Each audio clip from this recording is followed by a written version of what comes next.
दिल्ली में कोरोना की रफ्तार बहुत ही तेजी के साथ बढ़ रही है। ईडी ऑफिस में ही 6 स्टाफ मिले हैं कोरोना पॉजिटिव। ईडी ऑफिस 48 घंटों के लिए बंद किया गया। दिल्ली में कोरोना वायरस तेजी से बढ़ रहा है। ईडी ऑफिस में 6 स्टाफ मिले कोरोना पॉजिटिव।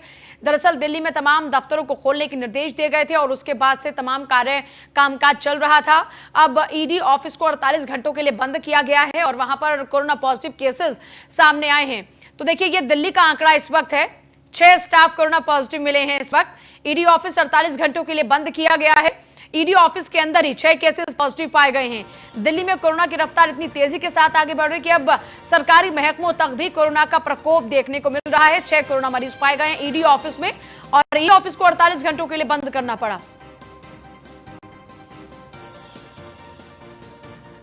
और दिल्ली के मुख्यमंत्री अरविंद केजरीवाल ने कोरोना बेड की ब्लैक मार्केटिंग करने वाले सभी अस्पतालों के खिलाफ सख्त कार्रवाई की बात कही है। उन्होंने साथ ही साथ कहा है कि एक शख्स को प्राइवेट हॉस्पिटल में बेड देने से मना कर दिया गया। जब एक टीवी प्रोग्राम में एंकर ने लाइव कॉल किया तो पहले अस्पताल ने मना किया, लेकिन बहुत गिड़गिड़ाने पर अस्पताल ने 8 लाख रुपए मांगे। दिल्ली में कुछ निजी अस्पताल महामारी में गलत हरकत कर रहे हैं। इसे बेड की ब्लैक मार्केटिंग कहेंगे। ब्लैक मार्केटिंग इसलिए होती है क्योंकि अस्पताल में कितने बेड हैं इसकी जानकारी लोगों को नहीं मिल पा रही थी, इसलिए कोरोना ऐप लॉन्च किया गया था। ऐप लॉन्च करने के बाद से बवाल मच चुका है। अब अस्पताल ही बेड की जानकारी अपडेट कर रहे हैं।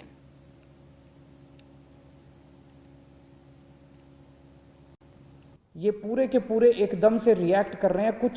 इनमें कुछ चंद अस्पताल दिल्ली के इतने पावरफुल हो गए हैं, सभी पार्टियों के अंदर उनका पहुंच है, ऊपर तक पहुंच है। अंदर प्राइवेट में धमकी दी है उन्होंने कि हम नहीं कोरोना के मरीज लेंगे, जो करना है कर लो। मैं उनको कहना चाहता हूं, कोरोना के मरीज तो लेने पड़ेंगे तुमको। आप लोगों को दिल्ली में अस्पताल बनवाया था, पैसे कमाने के लिए नहीं बनवाया था। आपका अस्पताल बनवाया था दिल्ली के लोगों की सेवा करने के लिए। ऐसी महामारी के दौर में मोस्टली अस्पताल सेवा कर रहे हैं, मोस्टली अस्पतालों का पॉजिटिव एटीट्यूड है। लेकिन जो 2-4 अस्पताल इस गुमान में है कि वो अपनी दूसरी पार्टी के आकाओं जो बैठे हैं उनके जरिए वो अगर कुछ करवा लेंगे, वो अपनी ब्लैक मार्केटिंग करेंगे, तो उनको मैं आज चेतावनी देना चाहता हूं कि ये बख्शा नहीं जाएगा उनको। कल से मेरी टीम लगी हुई है। हमने 2-4 अफसरों को बिठाया है।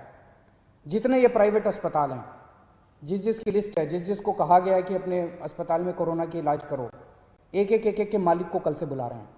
एक का मालिक आ रहा है, उनसे पूछ रहे हैं, उनसे साफ साफ कहा जा रहा है कि देखो, कोरोना के मरीजों का इलाज तो करना पड़ेगा। इसके अलावा अगर तुम्हारी कोई समस्या है तो बताओ। इसके ऊपर कोई नेगोशिएशन नहीं होगी कि इलाज नहीं करेंगे, इलाज तो करना पड़ेगा। 20% बेड रखने पड़ेंगे। कुछ लोग कहते हैं जी 20% बेड कैसे रखे हैं, हमारी व्यवस्था नहीं है। तो ठीक है, 20% मत करो, पूरे 100% बेड आपके कोरोना के लिए कर देते हैं। ट्यूसडे को जब हमने इसको लॉन्च किया था, दिल्ली में सारे अस्पतालों को मिला के 2800 मरीज थे और उसमें मैक्सिमम दिल्ली सरकार के अस्पतालों में थे।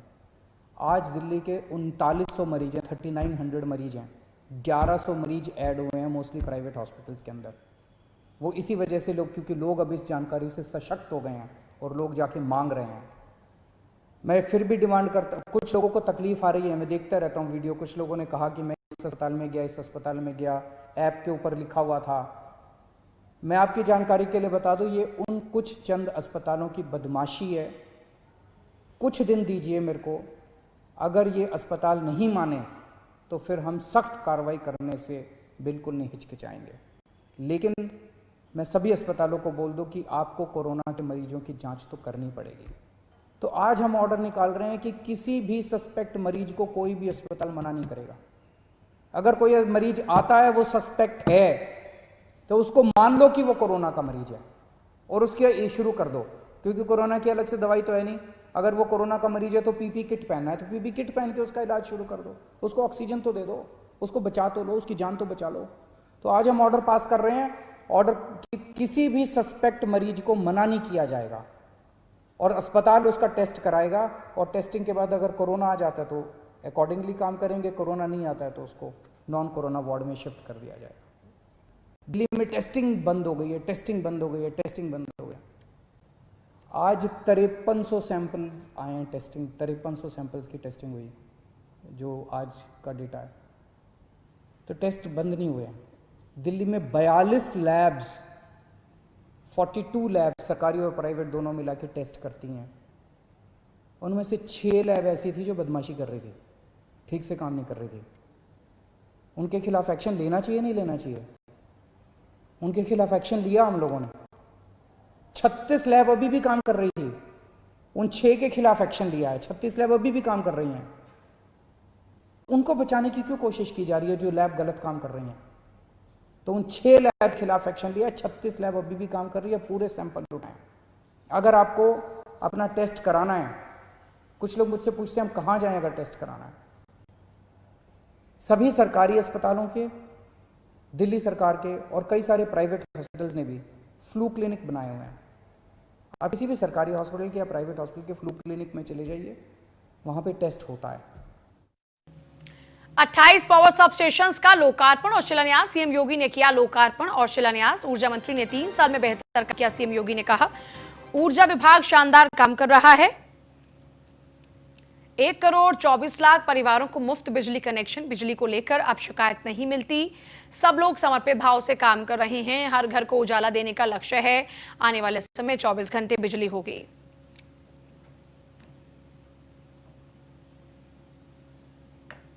उत्तर प्रदेश ऊर्जा विभाग ने पिछले 3 वर्षों में एक बेहतर कार्य संस्कृति को आगे बढ़ा करके आम जन के विश्वास को व्यवस्था के प्रति सुदृढ़ करने में काफ़ी हद तक सफलता प्राप्त की है।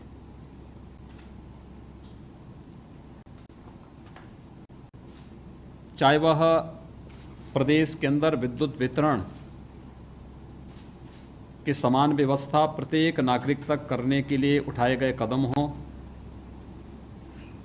जिसमें जिला मुख्यालयों में 23 से 24 घंटे विद्युत की आपूर्ति, तहसील मुख्यालयों में 20 से 21 घंटे की विद्युत की आपूर्ति, ग्रामीण क्षेत्रों में 17 से 18 घंटे की विद्युत की आपूर्ति और बुंदेलखंड क्षेत्र में भी 20 से 21 घंटे की विद्युत की आपूर्ति का संकल्प हो। और चाहे आदरणीय प्रधानमंत्री जी के उस संकल्प को, जिसके माध्यम से हर एक घर में उजाला देने की लक्ष्य को प्राप्त करने का सबसे बड़ा देश के अंदर लक्ष्य उत्तर प्रदेश पावर कॉरपोरेशन के पास था। 1 करोड़ 24 लाख से अधिक ऐसे परिवारों के पास जिन्होंने आज़ादी के बाद बिजली नहीं देखी थी,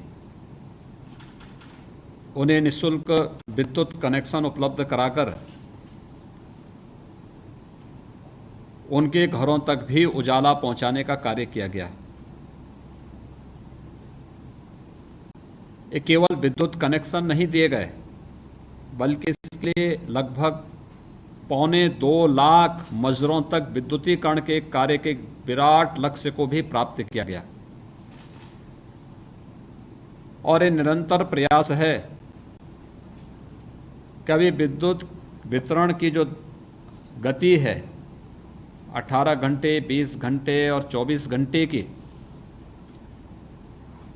पावर फॉर ऑल में हम आदरणीय प्रधानमंत्री जी के मंशा के अनुरूप प्रत्येक घर तक आने वाले समय में 24 घंटे विद्युत की आपूर्ति कर सकें, उस संकल्प को और भी सुदृढ़ करने की दिशा में उपकेंद्रों के लोकार्पण और शिलान्यास की एक कड़ी जोड़ी जा रही है। ये सारा कार्य इसलिए संभव हो पा रहा है क्योंकि सभी हमारे केंद्रीय मंत्रीगण, माननीय सांसद और माननीय विधायकगण या प्रदेश सरकार के हमारे सहयोगी मंत्रीगण एक सकारात्मक भाव के साथ राज्य की सरकार को अपनी मदद दे रहे हैं, सहयोग कर रहे हैं। और वह टीम वर्क हमारे सामने इस रूप में देखने को भी मिल रहा है। कोरोना संकट के दौरान पिछले 2.5 महीनों से हम सब इस बात को देख रहे होंगे कि बिना लॉकडाउन की परवाह किए बगैर विद्युत की आपूर्ति सुनिश्चित करने में पावर कॉरपोरेशन ने प्रदेश के अंदर।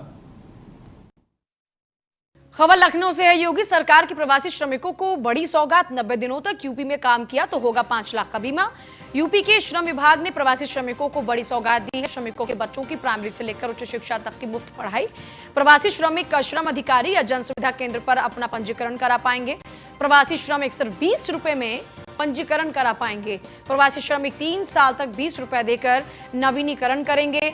90 दिन तक प्रदेश में काम करने का खुद का श्रमिक को देना होगा घोषित प्रमाण पत्र, और जैसे ही वो ये प्रमाण पत्र देंगे उनका 5 लाख का सीधे बीमा हो जाएगा।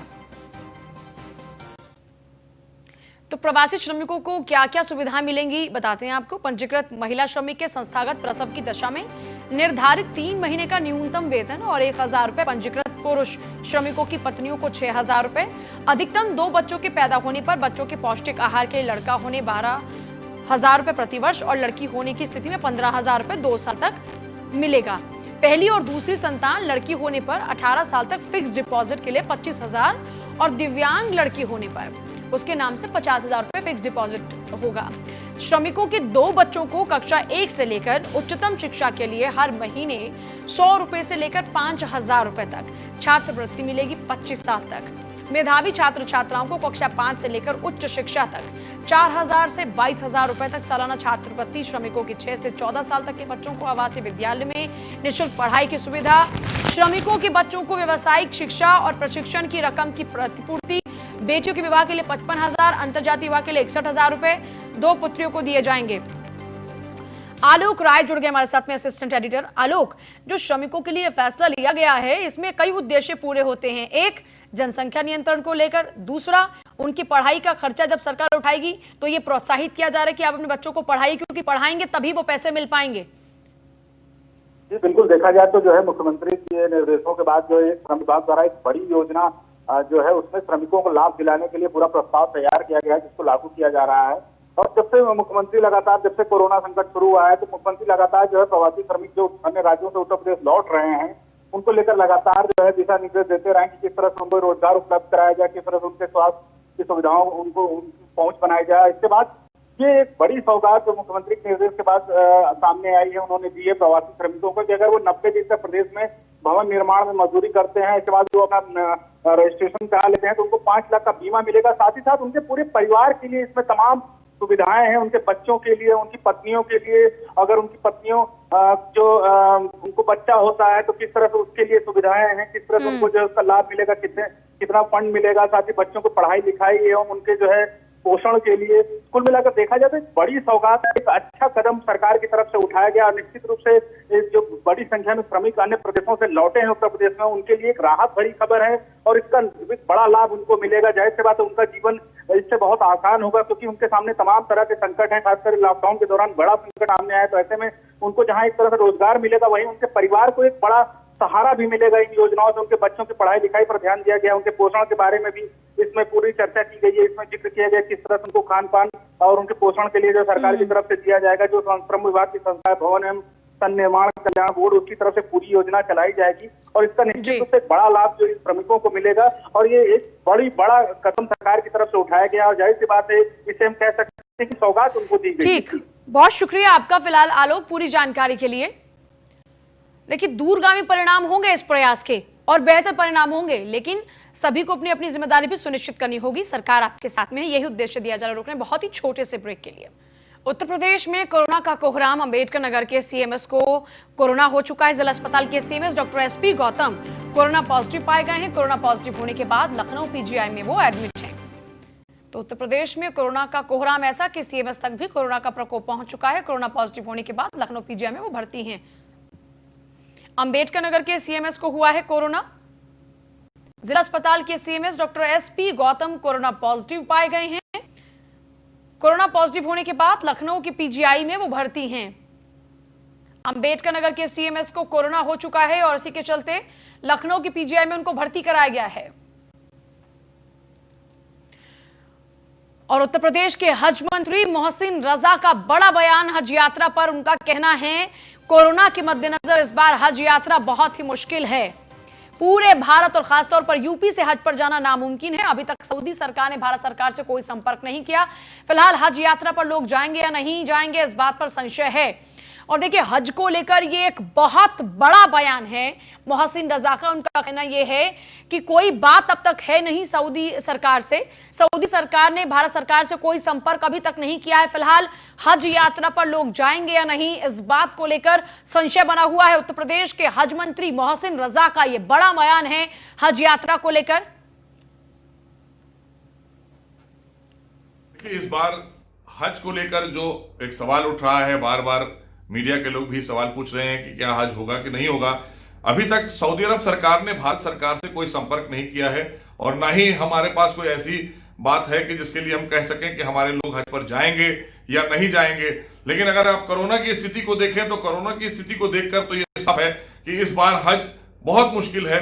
हमारे देश से, खास करके हिंदुस्तान से, उत्तर प्रदेश से लोगों का जा पाना मुझे तो लगता है नामुमकिन है, क्योंकि हम पूरा देश में कोरोना से लोगों को सुरक्षित करने के लिए लड़ाई लड़ रहे हैं। और सऊदी अरब सरकार के लिए भी एक बहुत बड़ी चुनौती होगी कि उनके यहाँ 20-25 लाख लोग अलग अलग देशों से आएंगे, उसमें भारत के भी 2 लाख लोग होंगे, तो उनको कैसे लेंगे और फिर उनका टीकाकरण होना, उनका कोरोना टेस्ट होना, तो ये एक अलग चुनौती होगी। तो चूंकि इस तरह की परिस्थितियां हैं तो इन परिस्थितियों में मुझे लगता है कि इस बार हज हो पाना नामुमकिन होगा। और इसीलिए भारत सरकार ने हम सबको आदेशित किया है कि जिन आजमीन ने अपने रजिस्ट्रेशन किए थे हज को लेकर, अगर वो अपना पैसा रिफंड चाहते हैं तो फॉर्म्स दिए जा रहे हैं, वो भर देंगे, वो हमें दे देंगे, हम उनका 100% पैसा रिफंड कर देंगे। भारत सरकार ने इस बात के लिए हमको बता दिया है। तो इसलिए हम जरूर आपके साथ शेयर करना चाहते हैं कि हम उनका पैसा वापस कर देंगे, क्योंकि अब इस दौरान ना उनका कोई टीकाकरण हो पाएगा, ना मेडिकल टेस्ट हो पाएंगे, उसके साथ साथ कोरोना के टेस्ट, ये सब चीजें हमारे लिए बहुत बड़ी चुनौती हैं। तो इसलिए पहले सुरक्षित रखना सबको, सबकी जान बचाना, ये हमारे लिए प्राथमिकता होगी, सभी देशों के लिए होगी।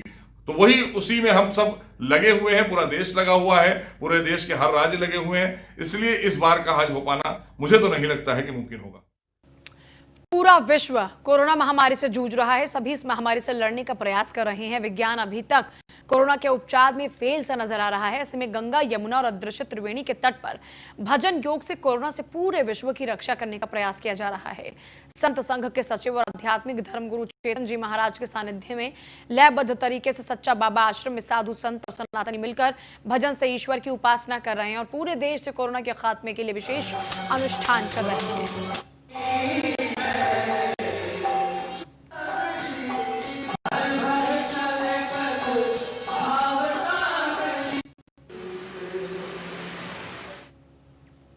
और देखिए प्रयागराज के संगम तट से हमारे संवाददाता आलोक मालवीय की स्पेशल रिपोर्ट। कोरोना महामारी से पूरी दुनिया लड़ रही है। विज्ञान अब इसमें फेल सा प्रतीत हो रहा है, क्योंकि 14 दिन का क्वारंटीन किया जाता है। क्वारंटीन करके जो लोगों के अंदर वायरस रहते हैं उसे ख़त्म करने का प्रयास किया जाता है। लेकिन धर्म नगरी प्रयागराज में योग के द्वारा, भजन के द्वारा कोरोना को मिटाने का उपाय चल रहा है। हमें सच्चा बाबा आश्रम में, और सच्चा बाबा आश्रम में इस तरह का उपाय किया जा रहा है कि जो पूरा विश्व है उस कोरोना की महामारी से दूर हो और खूब हरा भरा देश दिखाई दे। इसके लिए चेतन जी महाराज ने एक विशेष गीत तैयार किया है जिसका भजन प्रतिदिन सच्चा बाबा आश्रम में होता है। हमारे साथ चेतन जी महाराज खुद मौजूद हैं। उनसे जानकारी लेते हैं कि किस तरह से इस गीत की रचना हुई और कोरोना से किस तरह से निजात मिलने की उम्मीद जगी है। स्वागत है आपका न्यूज़ 1 इंडिया में। महाराज जी क्या कहेंगे? बहुत बहुत बहुत आपको आशीर्वाद। आपके इस टीवी को बहुत बहुत बधाई कि आप कोरोना के बारे में इतना सतर्कतापूर्वक सक्षम हैं और इस लड़ाई के मुहिम में आप आगे बढ़ा रहे हैं। आपका चैनल बढ़ा रहा है, आपको आशीर्वाद। नंबर दूसरा ये है कि यह बीमारी के पास किसी के पास इलाज नहीं है, न धर्म के पास, न कर्म के पास। हर विज्ञान से लेकर धार्मिक व्यक्ति के पास एक ही समस्या थी कि इस महामारी में लोगों को दिलासा कैसे दिया जाए, एक ढाढ़स कैसे दिया जाए, एक विश्वास कैसे दिया जाए। ये विश्वास जो अंदर से व्यक्ति का आए, जिसमें महाभारत प्रधानमंत्री जी ने लगाया, चाणक्य लगवाया, लेकिन हमको देखने के बाद ये लगा कि ये कहानी से और प्रार्थना से दो अलग अलग पहलू है। प्रार्थना से दिल से आदमी जुड़ सकता है, कहानी से मस्तिष्क में सुना और चला गया। इसी का परिणाम है ये पद की रचना, जो प्रार्थना के रूप में मेरे ध्यान में उतरी। ध्यान से उतरने के बाद मैं उठा और तुरंत इसे लिख दिया और लिख के गाने लगा। और गाने लगा तो यहाँ हुआ कि यहीं रोज ये बाबा के यहाँ ये इसी प्रार्थना से हम विश्व के लिए प्रार्थना करें। ये है इस रचना की कहानी। तो महाराज जी, क्या इस रचना के द्वारा कोरोना को दूर किया जा सकता है? प्रार्थना एक ऐसी चीज है, जब मनुष्य के पास सारे विकल्प बंद हो गए हों तो कोई भी प्रार्थना आपके नए विकल्प को खोलती है। कोरोना एक ऐसे विकल्प को लाया कि प्रार्थना के बाद इसके पास कोई विकल्प नहीं है। विज्ञान हार गया, देश हारा हुआ है, देश के वैज्ञानिक हारे हुए हैं। तो एक ही बात है, ईश्वर से प्रार्थना करके अंदर से मजबूत करना। इस अंदर की मजबूती का नाम है स्पिरिचुअल इम्यूनिटी। डॉक्टर ये कहता है कि इम्यून सिस्टम को बाहर से बढ़ा दिया जाए तो हम बहुत से इस बीमारी को जोड़ सकते हैं, जुट सकते हैं, जूझ सकते हैं। लेकिन जिसकी आत्मा मजबूत हो जाए, इतना मजबूत हो जाए, विश्वास मजबूत हो जाए कि ये डर भय खत्म हो जाए, तो हमारा immune system, biological immune system वैसे ही दृढ़ हो जाएगा। यह विज्ञान भी मानता है कि साइकोलॉजिकल स्तर पर यदि आदमी सक्षम है तो बायोलॉजिकल स्तर पर भी आदमी सक्षम है। यही सोच के इस प्रार्थना की मुहिम हमने छेड़ी। आज आपके सामने हूँ और मैं चाहता हूँ कि ये पूरा देश आपके माध्यम से इस प्रार्थना को करे, तो हमें एक अंदर से ऐसी रूहानी ताकत मिलेगी, एक विश्वास मिलेगा, और हम जो अवसाद में घर में बैठे हैं, तरह तरह के साइकोलॉजिकल प्रॉब्लम आ रही है, उस प्रॉब्लम से निजात पा जाए। Thank you. बहुत बहुत धन्यवाद बातचीत के लिए। तो जिस तरह से इस तरह की प्रार्थनाएं आयोजित की जा रही हैं, इन प्रार्थनाओं के द्वारा जो इम्यून सिस्टम है उसको मजबूत करने का प्रयास सच्चा बाबा आश्रम में किया जा रहा है। गंगा, यमुना और आद्र से सरस्वती की त्रिवेणी पर इस तरह के आयोजन से पूरे विश्व से कोरोना की समाप्ति की प्रार्थना की जा रही है। आलोक मालवी, न्यूज़ 1 इंडिया, प्रयागराज। गाजियाबाद के प्राचीन दूधेश्वर नाथ मंदिर को खोलने की तैयारियां पूरी हो चुकी हैं। माना यह जा रहा है कि अगर राज्य सरकार से संबंधित आदेश आ गए और जिला प्रशासन ने अपने स्तर पर दिए जाने वाले दिशा निर्देश जारी कर दिए तो 8 जून से मंदिर भक्तों के लिए खुल पाएगा।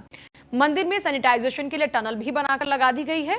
मंदिर में भक्तों की सोशल डिस्टेंसिंग का भी ख्याल रखा जाएगा। इंतजार बस फाइनल आदेश का हो रहा है।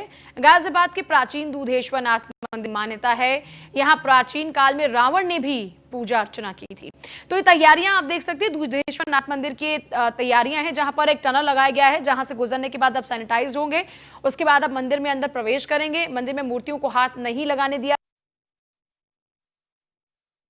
अखिल भारतीय अखाड़ा परिषद की तरफ से और हमारे श्रीमंत हरिगिरी जी महाराज, नरेंद्र गिरी जी, अखाड़ा परिषद ने जो है प्रधानमंत्री जी को, गृह मंत्री जी को, रक्षा मंत्री जी को, सबको, और हमारे जो उत्तर प्रदेश के लोकप्रिय मुख्यमंत्री है योगी जी महाराज को, सबको पत्र लिखा था कि मंदिरों को जो है वो खोला जाए, क्योंकि उस समय में 2 महीना के आसपास हो गया था और अभी 8 महीने, मतलब 8 जून को जो मंदिर खुल रहे हैं, तो ये समझो कि 2.5 महीने के आसपास हो जाएंगे।